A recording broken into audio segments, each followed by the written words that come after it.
World war political developments. चलिए शुरू करते हैं। स्टूडेंट्स, हमने देखा है कि कैसे बड़े बड़े हिस्टोरिकल इवेंट्स दुनिया को बदल देते हैं। वर्ल्ड वॉर्स भी ऐसे ही बड़े इवेंट्स थे जिन्होंने इंटरनेशनल पॉलिटिक्स को पूरी तरह से रीडिफाइन कर दिया। International system. सबसे पहले ये समझो कि इंटरनेशनल सिस्टम क्या होता है। Our social life is interdependent. Similarly, nations are also interdependent. जैसे हम इंसान एक दूसरे पर निर्भर करते हैं, वैसे ही देश भी एक दूसरे पर निर्भर है।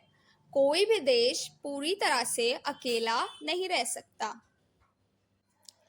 Some interactions and exchange goes on between them constantly. देशों के बीच लगातार लेन देन, बातचीत और आइडियाज का आदान प्रदान चलता रहता है। Independent states also enter into treaties with each other. हर आज़ाद देश दूसरे देशों के साथ समझौते करता है, जैसे trade agreements, defence treaties, etcetera.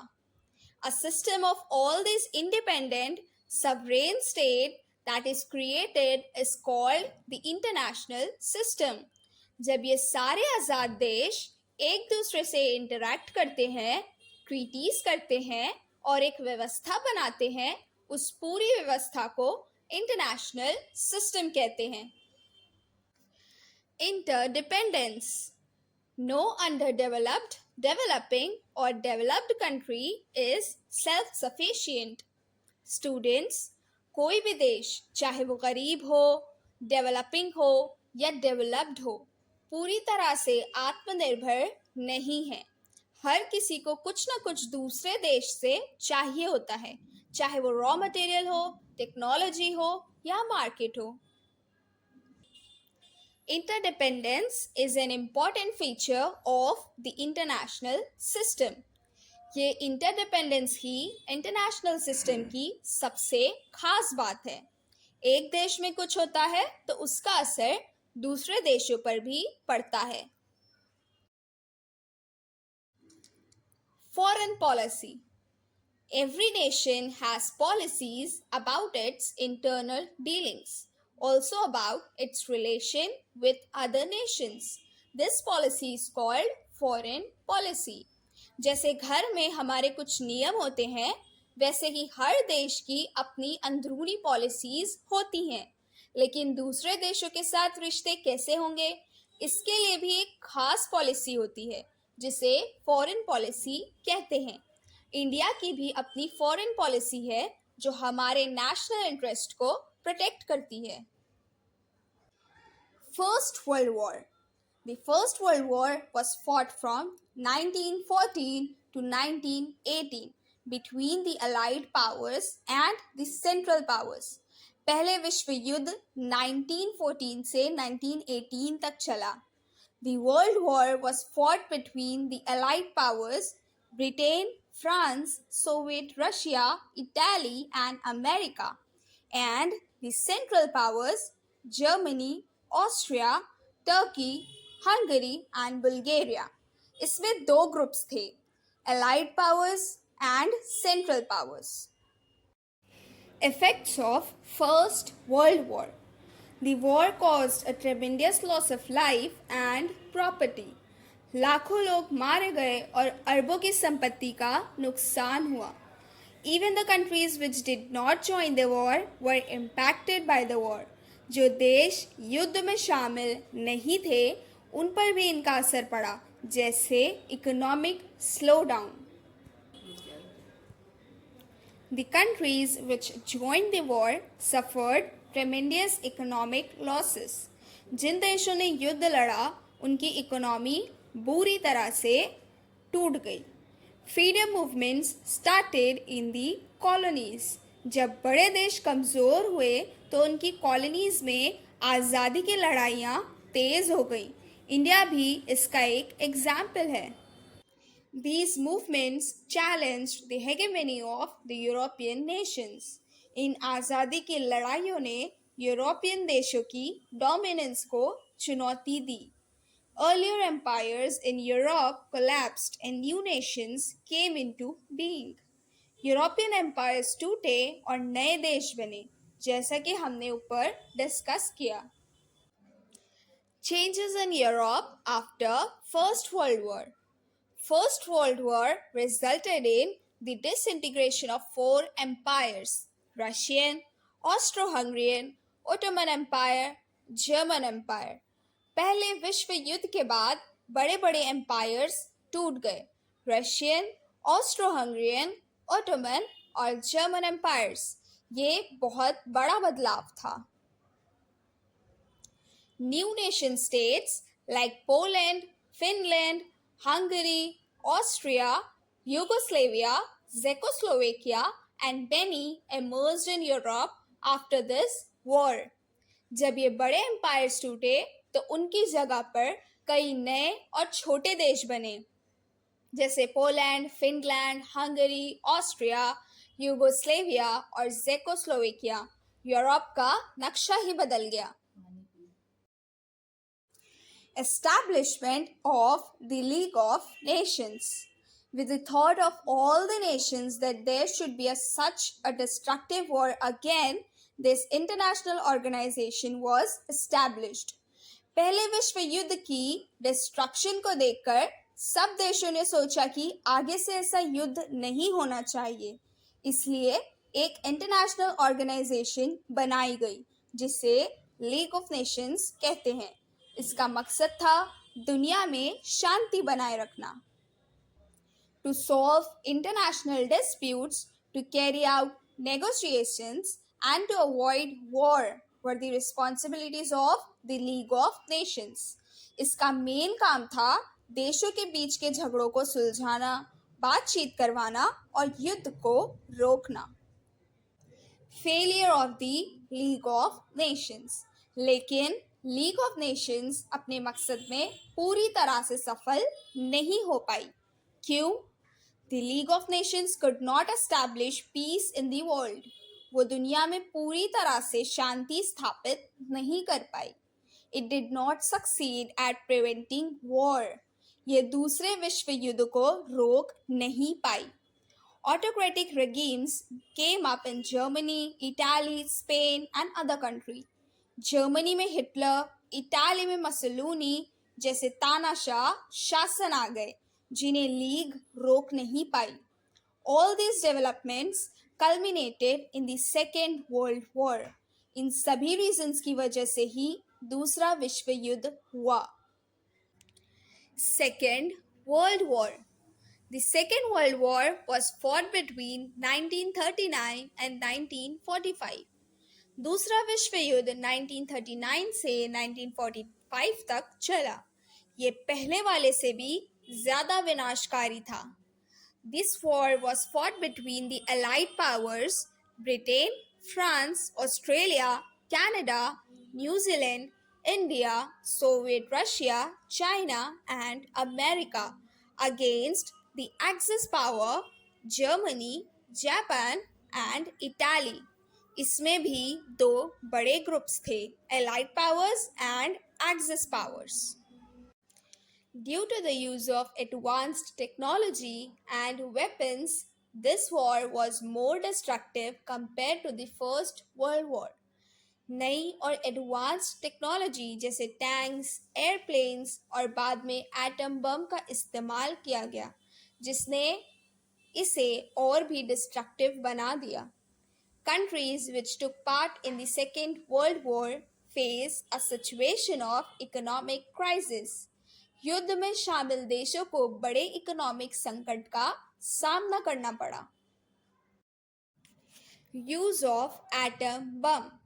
America made use of atom bomb for the first time in the Second World War. America ने जापान के शहरों जैसे हिरोशिमा और नागासाकी पर एटम बम गिराकर दूसरे विश्व युद्ध को खत्म किया। ये पहली बार था जब ऐसा विनाशकारी हथियार इस्तेमाल किया गया। Beginning of the Cold War. Remember, cold war एक डायरेक्ट मिलिट्री वॉर नहीं था, बल्कि यूएसए और यूएसएसआर के बीच एक आइडियोलॉजिकल और पॉलिटिकल टक्कर थी। ये टक्कर कैसे शुरू हुई? दो ब्लॉक्स में बंटवारा। वर्ल्ड वॉर टू के बाद दुनिया दो बड़े ग्रुप्स में बढ़ गई। एक तरफ यूएसए था जो कैपिटलिज्म और डेमोक्रेसी को सपोर्ट करता था। दूसरी तरफ यूएसएसआर था जो कम्युनिज्म को प्रमोट करता था। दोनों ने अपने अपने सपोर्ट वाले कंट्रीज को एक ग्रुप में लाना शुरू किया। हर तरफ से कोशिश थी कि दूसरे ब्लॉक से ज्यादा देश अपने ग्रुप में आ जाएं। हथियारों की रेस। जब दो बड़ी शक्तियां एक दूसरे के खिलाफ खड़ी हो जाएं, तो क्या होगा? हथियारों की रेस शुरू हो जाएगी। दोनों ने एक से बढ़कर एक मिलिट्री वेपन्स बनाने शुरू कर दिए, स्पेशली न्यूक्लियर वेपन्स। सोचो, अगर किसी एक से भी गलती हो जाती तो क्या होता? कोल्ड वॉर का मतलब। कोल्ड वॉर का कंसेप्ट क्या था? ये एक ऐसा दौर था जहां डायरेक्ट वॉर तो नहीं थी, लेकिन हमेशा टेंशन बनी रहती थी। एक छोटी सी चिंगारी भी बड़े युद्ध के रूप ले सकती थी। It was a state of constant rivalry and tension. Time period. Cold war 1945 से 1991 तक चला। ये वो टाइम था जब यूएसएसआर का कोलैप्स हुआ और तब जाके ये टक्कर खत्म हुई। Effects of cold war. Cold war के दुनिया पर क्या असर हुए? मिलिट्री ऑर्गेनाइजेशंस का बनना। जब टेंशन बढ़ती है तो लोग अपनी सुरक्षा के लिए ग्रुप बनाते हैं। कंट्रीज ने मिलिट्री अलायंसेस बनाना शुरू किए। नेटो। यूएसए की लीडरशिप में नॉर्थ अटलांटिक ट्रीटी ऑर्गेनाइजेशन बनी, नेटो। इसका मतलब था कि अगर नेटो के किसी भी मेंबर कंट्री पर हमला होता है तो सब मिलकर उसका जवाब देंगे। Warsaw Pact. यूएसएसआर ने नेटो के जवाब में वॉर्सो पैक्ट बनाया। यह भी एक मिलिट्री अलायंस था। बाइपोलराइजेशन। दुनिया दो पोल्स में बढ़ गई थी, यूएसए और यूएसएसआर। इसको ही बाइपोलराइजेशन कहते हैं। देशों को चूज करना पड़ा कि वो किस तरफ जाएंगे। Arms race in efforts towards arms control. Students, जब वर्ल्ड वॉर टू खत्म हुआ और कोल्ड वॉर शुरू हुआ तो दो बड़ी सुपर पावर्स सामने आई, यूएसए और यूएसएसआर। इन दोनों के बीच एक घोर राइवलरी चल रही थी जिसे हमने कोल्ड वॉर कहा। इस राइवलरी का एक बहुत बड़ा हिस्सा था arms race. The superpowers started producing arms on a large scale to outsmart each other. दोनों सुपर पावर्स एक दूसरे से आगे निकलने के लिए बड़े पैमाने पर हथियार बनाने लगे। उनका मकसद था कि उनके पास दूसरे से ज़्यादा और बेहतर हथियार हों ताकि अगर वॉर हो तो वो जीत सकें। They started making more destructive weapons and began to acquire technology required for the same. सिर्फ क्वांटिटी ही नहीं, क्वालिटी पर भी फोकस था। उन्होंने और भी ज़्यादा विनाशकारी हथियार बनाने शुरू किए, जैसे न्यूक्लियर बॉम्ब्स। इसके लिए उन्होंने नई नई टेक्नोलॉजी भी डेवलप की। But both the superpowers realized that the arms race may endanger international peace. धीरे धीरे दोनों सुपर पावर्स को ये एहसास हुआ कि हथियारों की ये होड़ पूरी दुनिया के लिए खतरा बन सकती है। सोचो, अगर किसी एक से भी गलती से न्यूक्लियर बटन दब जाता तो क्या होता? पूरी दुनिया बर्बाद हो सकती थी। Hence, efforts towards arms control and disarmament also happened during this period. इस खतरे को समझते हुए दोनों ने आर्म्स कंट्रोल और डिसआर्मामेंट के लिए भी कोशिशें शुरू की। मतलब उन्होंने कुछ ऐसे समझौते किए जिससे हथियारों की लिमिट तय की जा सके और उनके उत्पादन को रोका जा सके। ये एक कॉन्ट्रडिक्शन था। एक तरफ रेस चल रही थी, दूसरी तरफ कंट्रोल की बात हो रही थी। Creation of regional organisations. Cold war के दौरान देशों ने सिर्फ मिलिट्री अलायंस जैसे नेटो और वॉर्सो पैक्ट ही नहीं बनाए, बल्कि रीजनल लेवल पर भी एक दूसरे के साथ कोऑपरेशन करने के लिए ऑर्गेनाइजेशंस बनाई। Developing nations created regional organizations at the regional level in order to ensure mutual cooperation in the context of the superpower rivalry. जो डेवलपिंग नेशंस थे उन्होंने देखा कि बड़े देशों की राइवलरी उन्हें भी अफेक्ट कर रही है, इसलिए उन्होंने अपने अपने एरिया में मिलजुल कर काम करने के लिए रीजनल ऑर्गेनाइजेशंस बनाई। इसका मकसद था आपस में सहयोग बढ़ाना और बड़ी शक्तियों को टक्कर से बचना। European countries came together and formed the European Economic Community. Europe के देशों ने वर्ल्ड वॉर्स की तबाही के बाद आपस में आर्थिक सहयोग बढ़ाने के लिए यूरोपियन इकोनॉमिक कम्युनिटी बनाई। ये एक बहुत सफल रीजनल ऑर्गेनाइजेशन बनी। While the Southeast Asian countries, Singapore, Thailand, Malaysia, Indonesia, Philippines, etc., established the Association of Southeast Asian Nations. Similarly, Southeast Asia के देशों ने भी मिलकर Asian association of south east Asian Nations बनाई। इसमें Singapore, Thailand, Malaysia, Indonesia, Philippines जैसे देश शामिल हैं। एशियन का मकसद भी अपने क्षेत्र में शांति, विकास और सहयोग को बढ़ावा देना है। Non alignment. स्टूडेंट्स, ये कोल्ड वॉर एरा का सबसे इम्पॉर्टेंट कंसेप्ट है, स्पेशली इंडिया के लिए। Some countries did not want to join the superpower rivalry. जब दुनिया यूएसए और यूएसएसआर के दो ग्रुप्स में बट गई थी, तब कुछ ऐसे देश थे जो किसी भी ग्रुप्स में शामिल नहीं होना चाहते थे।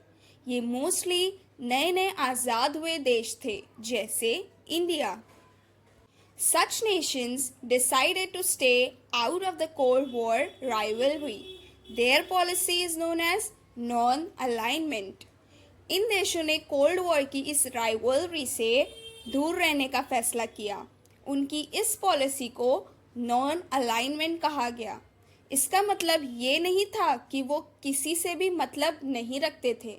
इसका मतलब था कि वो अपनी इंडिपेंडेंट फॉरेन पॉलिसी फॉलो करेंगे और किसी भी मिलिट्री ब्लॉक का हिस्सा नहीं बनेंगे। Leadership of non alignment movement. ये नॉन अलाइनमेंट मूवमेंट कुछ ग्रेट लीडर्स ने शुरू किया था। Prime minister of India Pandit Jawaharlal Nehru इसके फाउंडर्स में से एक थे। President of Yugoslavia Marshal Tito, Yugoslavia के president Marshal Tito. President of Egypt Gamal Abdel Nasser. President of Indonesia doctor Sukarno. President of Ghana doctor Kwame Nkrumah. ये सब leaders मिलकर एक प्लेटफॉर्म बनाना चाहते थे जहां नए आज़ाद हुए देश अपनी बात रख सकें और अपनी सवरेनिटी को मेंटेन कर सकें। Non-aligned movement. The non-aligned movement started from 1961. The Asian and African countries which became independent after the Second World War supported the idea of non-alignment. ज़्यादातर एशिया और अफ्रीका के देश जो वर्ल्ड वॉर II के बाद आज़ाद हुए थे, उन्होंने इस कंसेप्ट को सपोर्ट किया क्योंकि वो दोबारा किसी बड़े देश की गुलामी या इन्फ्लुएंस में नहीं आना चाहते थे। The importance of non-aligned movement has not reduced even after the Cold War ended. सबसे ख़ास बात यह है कि कोल्ड वॉर ख़त्म होने के बाद भी नॉन अलाइंड मूवमेंट की इम्पोर्टेंस कम नहीं हुई है। आज भी ये एक प्लेटफॉर्म प्रोवाइड करता है जहां डेवलपिंग नेशंस अपनी आवाज उठा सकते हैं ग्लोबल इश्यूज पर। Importance of non alignment movement. Cold war के दौरान जब दुनिया दो ग्रुप्स में बढ़ गई थी, तब कुछ देशों ने डिसाइड किया कि वो किसी भी ग्रुप का पार्ट नहीं बनेंगे। इस ग्रुप को नॉन अलाइनमेंट मूवमेंट कहा गया। Why non alignment movement? ये देश, स्पेशली नए नए आज़ाद हुए देश जैसे इंडिया, कॉलोनियलिज्म और इम्पीरियलिज्म के खिलाफ थे। वो किसी भी बड़े पावर ब्लॉक के इन्फ्लुएंस में नहीं आना चाहते थे। Peaceful resolution. Non alignment movement ने इंटरनेशनल डिस्प्यूट्स को शांति से हल करने की बात की। Principles of humanism. NAM humanism, global piece और इक्वालिटी के प्रिंसिपल्स पर बेस्ड था। डेवलप्ड कंट्रीज की हेल्प। NAM ने डेवलपिंग कंट्रीज को इंस्पायर किया कि वो भी अपने डिसीजंस खुद लें। डिसआर्मामेंट। NAM ने हथियारों की रेस को कम करने और डिसआर्मामेंट को सपोर्ट किया। पुअर कंट्रीज की हेल्प।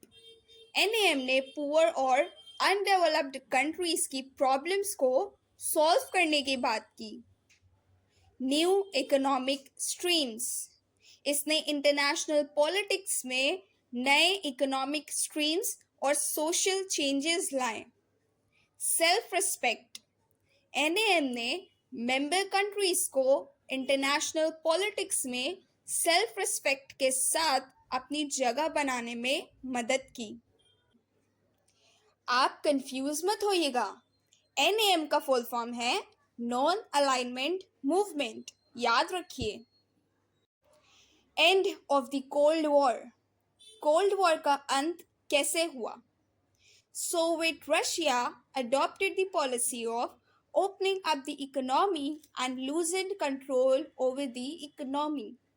सोवियत यूनियन ने अपनी क्लोज्ड इकोनॉमी को खोलना शुरू किया, जिसे पेरेस्ट्रोइका कहते हैं, restructuring.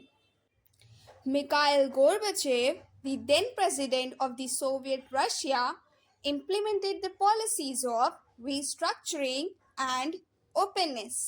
सोवियत यूनियन के लास्ट लीडर मिखाइल गोर्बाचेव ने ये रिफॉर्म्स इंट्रोड्यूस किया। इकोनॉमिक रिफॉर्म्स, पॉलिटिकल ओपननेस, जहां लोगों को ज़्यादा फ्रीडम ऑफ स्पीच मिली। ये पॉलिसीज सोवियत सिस्टम को कमज़ोर कर गई और लोग डेमोक्रेसी की डिमांड करने लगे। अल्टीमेटली सोवियत यूनियन कोलैप्स हो गया इन 1991। Post cold war world. Cold war के बाद दुनिया कैसे बनी? America remained the only super power in world politics. जब USSR टूट गया तो अमेरिका अकेला सुपर पावर रह गया। इसको यूनिपोलर वर्ल्ड कहते हैं। Helped in the growth of trade and economic relations. अब आइडियोलॉजी की टक्कर कम हो गई थी, तो कंट्रीज ने ट्रेड और इकोनॉमिक रिलेशंस बढ़ाने पर ज़्यादा फोकस किया। Capital, labour, market and information circulated throughout the world. Globalization की स्पीड बढ़ गई। The responsibilities of the United Nations to maintain global peace and security increased. UN की जिम्मेदारी और बढ़ गई क्योंकि अब उसको ग्लोबल पीस और सिक्योरिटी मेंटेन करनी थी। Environment protection, fostering of human rights, gender equality, and management of natural calamities gained importance. ये सब इश्यूज अब इंटरनेशनल एजेंडा पर टॉप प्रायोरिटी बन गए। ग्लोबलाइजेशन। ग्लोबलाइजेशन का मतलब है पूरी दुनिया का एक दूसरे से जुड़ना, trade and economic openness, the circulation of capital and markets, goods, services, capital और market अब दुनिया भर में फ्रीली मूव कर सकते थे. Give and take of ideas became more open. Ideas, culture, information का exchange भी तेजी से हो गया. Because of information technology, the border of countries no longer remain as important as they were earlier. Internet और इंफॉर्मेशन टेक्नोलॉजी ने distances को कम कर दिया. All these processes are together called globalization. ये सब मिलकर ही globalization बनते हैं. Due to globalization, trade increased. Markets opened globally, but the gap between the rich and the poor nations did not reduce. Globalization ने trade बढ़ाया, लेकिन rich और poor countries के बीच का फासला कम नहीं हुआ, बल्कि कुछ मामलों में बढ़ भी गया. तो स्टूडेंट्स, इस चैप्टर से हमने सीखा कि कैसे दो बड़े वर्ल्ड वॉर्स ने दुनिया को बदल कर रख दिया.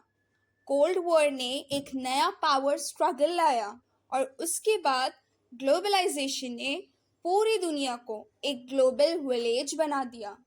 इंटरनेशनल ऑर्गेनाइजेशन अब बहुत इम्पोर्टेंट है ग्लोबल चैलेंजेस को टैकल करने के लिए. आई होप आपको ये चैप्टर अच्छे से समझ में आ गया होगा.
अगर आपको हमारा वीडियो पसंद आता है तो लाइक, सब्सक्राइब, शेयर और कमेंट करना ना भूलें.